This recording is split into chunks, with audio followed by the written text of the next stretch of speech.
हमारे यहां वैष्णव किसको कहा गया,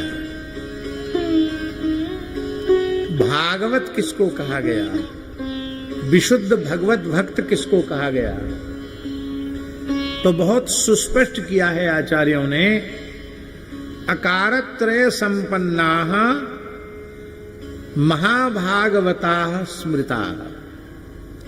जो अकारत्रय संपन्न है वे ही परम भागवत, महाभागवत, परम वैष्णव, विशुद्ध वैष्णव है। अकारत्रय संपन्न, अकारत्रय संपन्न का अर्थ है जिनमें 3 आकार हों वे ही वैष्णव, विशुद्ध वैष्णव कहलाने के योग्य हैं। हम ये बात इसलिए कह रहे हैं कि केवल तिलक धारण कर लिया, कंठी धारण कर लिया तो भी वैष्णव है, पर जो उच्च कोटि का विशुद्धतम वैष्णव जो है वो वही है जो अकारत्रय संपन्न हो। ये अकारत्रय संपन्नता क्या है? पहला आकार है अनन्य भोग्यत्व, दूसरा आकार है अनन्य शेषत्व, तीसरा आकार है अनन्यार्हत्व। अब इसको अलग अलग समझें। अनन्य भोग्यत्व का अर्थ होता है हम केवल भगवान के ही भोग्य हैं, एकमात्र भगवान हमारे भोक्ता हैं और हम भगवान के भोग्य हैं। हम देवतांतर के भोग्य नहीं हैं, हम अन्य किसी के भोग्य नहीं हैं, परिवार समाज उसके भोग्य नहीं हैं, हम केवल भगवान के भोग्य हैं। हम पत्नी पुत्र आदि के भोग्य नहीं हैं, हम भगवान के भोग्य हैं। हम किसी देवी देवता के भी भोग्य नहीं, हम केवल भगवान के भोग्य हैं। भोग्य की सार्थकता कब है? जब भोक्ता उसे अंगीकार करे तब भोग्य की सार्थकता है, और भोक्ता अंगीकार न करे तो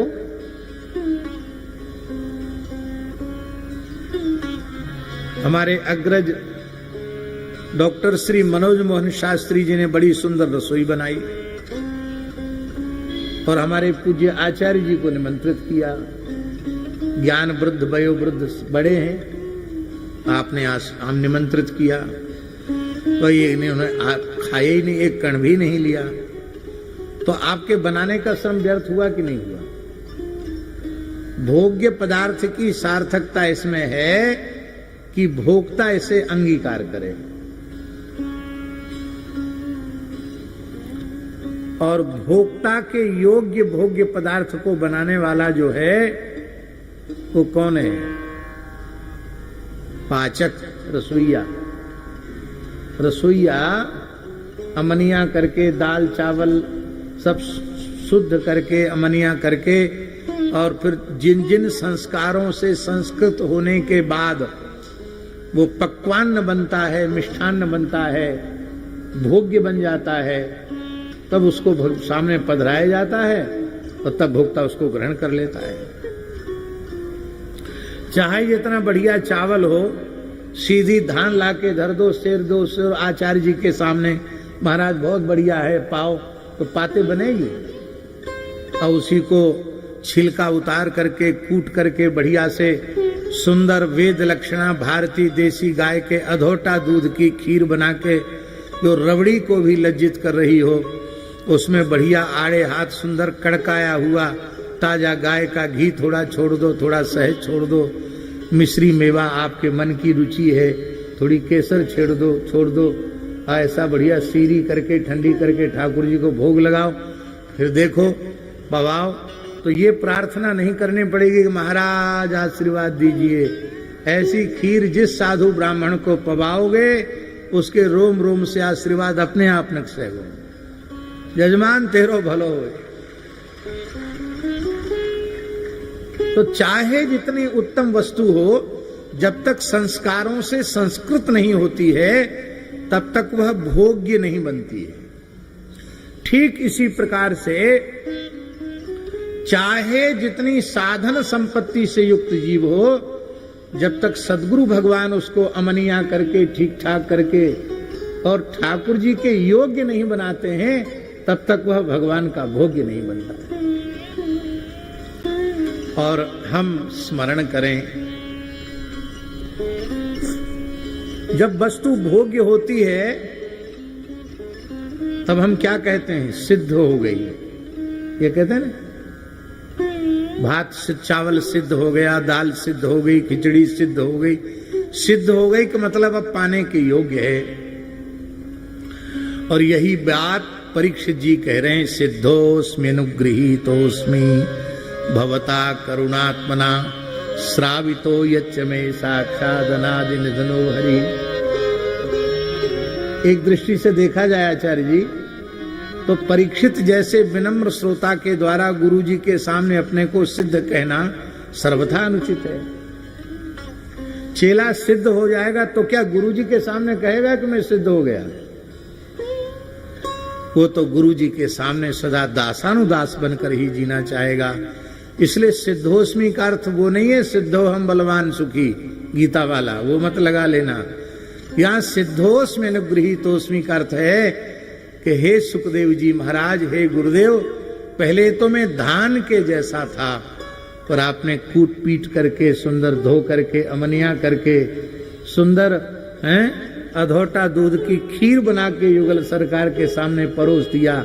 अब मैं श्यामा श्याम का भोग्य बन गया। ये सिद्धोस्मि का अर्थ है। सिद्धोस्मि अनुगृहीतोस्मि, यही आपका अनुग्रह है, यही आपकी करुणा है कि मेरे जैसे जीव को आपने युगल सरकार श्यामा श्याम का भोग्य बना दिया। जीव को भगवान का भोग्य बनाते हैं सद्गुरु भगवान। इसलिए आचार्य की महिमा गुरु तत्व से भी, भगवत तत्व से भी श्रेष्ठ है। इसलिए श्रेष्ठ है, भले ही जीव भगवान का ही अंश है, पर भगवान के भोग्य बनाने की सामर्थ्य तो सद्गुरु भगवान में है।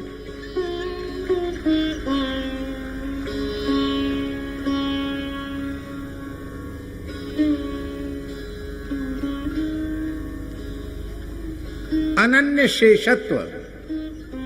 अब महाराज जी हो क्या रहा है? हम संसार के भोग्य बने हुए हैं। लगता तो यह है आचार्य जी कि हम संसार का भोग कर रहे हैं, लेकिन बिल्कुल झूठी बात है। संसार का भोग हम नहीं कर रहे, संसार हमारा उपभोग कर रहा है। भोगा न भुगता वयमेव भुगता। हम संसार को नहीं भोग रहे, संसार हमको भोग रहा है। क्यों भोग रहा है? ये स्त्री पुत्र नातेदार रिश्तेदार गृह कुटुंब समाज ये सब हमको क्यों भोग रहा है, अथवा देवी देवता हमको क्यों भोग रहे हैं? क्योंकि हम भगवान के भोग्य नहीं बन पाए। जो भगवान का भोग्य होता वो केवल भगवान को ही अर्पित होता है। लक्ष्मण जी ने यही तो कहा कि मैं तो केवल आपका भोग्य हूं और आप हमारे ऊपर ये कानून लाद रहे हो कि जासु राज नृप प्रजा दुखारी, सो नृप अवश्य नरक अधिकारी। तो जिसको नरक से भय हो, स्वर्ग की इच्छा हो, उसको उपदेश दीजिए। मैं तो आपका भोग्य हूं, भोग्य भोक्ता को छोड़कर कहां जाएगा? मैं आपके चरणों से पृथक नहीं हो सकता। हम लोग भगवान के भोग्य हो जाएं तो भगवान के चरणों से क्षणार्ध के लिए भी दूर नहीं होंगे। यह है अनन्य भोग्यत्व। दूसरा है अनन्य शेषत्व। हम केवल भगवान के ही शेष हैं। शेष शब्द का अर्थ है अंश, और शेषी माने अंशी। भगवान ही हमारे अंशी हैं और हम भगवान के अंश हैं। ईश्वर अंश जीव अविनाशी, चेतन अमल सहज सुख राशि। ममई वांसो जीवलोके जीवभूत सनातन मन षष्ठानि इंद्रियाणि प्रकृतस्थानि कर्षति। मैं भगवान का ही अंश हूं। अंश जो होता है वो सदा अंशी की ओर उन्मुख रहता है। ठीक इसी प्रकार से हमारी संपूर्ण प्रवृत्ति ज्ञानेन्द्रिय कर्मेंद्रियों का प्रवाह भगवान की ओर रहे। और महाराज जी केवल ज्ञानेन्द्रिय कर्मेंद्रिय का प्रवाह भगवान की ओर न रहे, अंतर इंद्रिय का प्रवाह भी भगवान की ओर रहे। अंतर इंद्रिय क्या है? मन बुद्धि चित्त अहंकार, इसे भी इंद्रिय माना गया, अंतर इंद्रिय है। तो ज्ञानेन्द्रिय, कर्मेंद्रिय, अंतरेंद्रिय मिलाकर के 14 होते हैं। ये 14 भगवान की ओर जिनका प्रवाह बना रहे, ये है हम भगवान के शेष रूप बन जाएंगे, मान लेंगे तो हमारी ज्ञानेन्द्रियां, हमारी कर्मेंद्रियां, हमारा मन, हमारी बुद्धि, हमारा चित्त, हमारा अहंकार निरंतर भगवद उन्मुख ही बना रहेगा और स्वयं जीवात्मा भगवान के सदा उन्मुख रहता है। अब विचार करके देख लो, हम किसकी ओर उन्मुख हैं? हमने ठाकुर जी के मांग तो पीठ कर राखी है और मोहड़ो कर राखो संसार की तरफ, भोगों की तरफ, विषयों की तरफ है?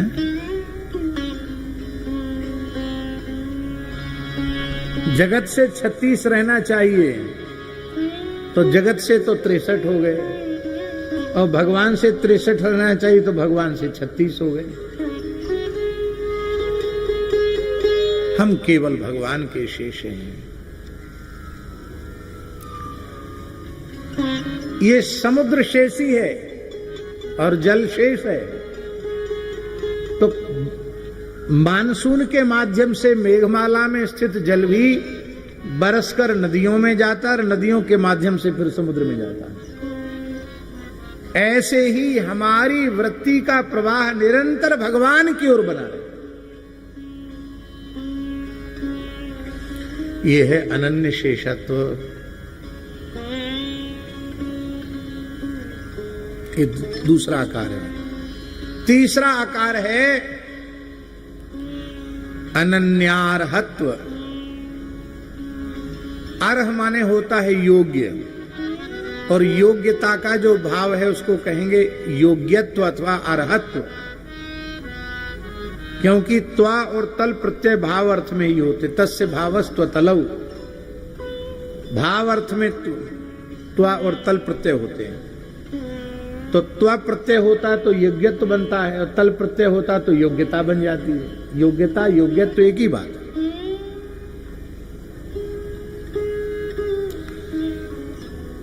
ईमानदारी से अपने आप से पूछो, आप भगवान के योग्य हो?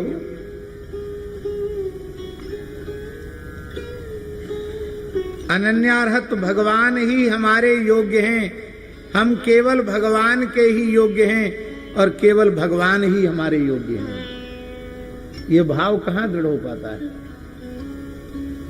हमारे पूज्य महाराज जी बड़े सरल शब्दों में कहते थे, पंडित जी जब तक संसार के लायक बने रहोगे तब तक संसार छीछा लेजर करता रहेगा, घसीटता रहेगा, तुम्हें छोड़ेगा नहीं। और संसार के सामने नालायक सिद्ध हो जाओ, दुनिया वाले लोग समझ लें कि अब किसी काम लायक नहीं है, तो जो सबकी दृष्टि में नालायक सिद्ध हो जाता है, महाराज जी कहते थे, वो ठाकुर जी के दरबार में लायक बन जाता है। हम लोगों ने ठाकुर जी के दरबार के लिए तो अपने को नालायक मान रखा है। हम कहाँ भक्ति कर सकते हैं, हम कहाँ भजन कर सकते हैं। संसार के सब काम कर सकते हैं, करवा लो, क्या क्या काम करवाना है। अच्छे से अच्छे काम करवा लो और ऊट पटांग से ऊट पटांग काम करवा लो, हाँ, उसमें भी कोई संकोच नहीं है। ये तो किसी की कलई खुल जाती है और किसी की कलई नहीं खुलती है, लेकिन भगवान की नजर से कोई नहीं बच सकता है। ईश्वर की दृष्टि में प्रत्येक प्राणी को पवित्र रहना चाहिए। माई मेरे श्याम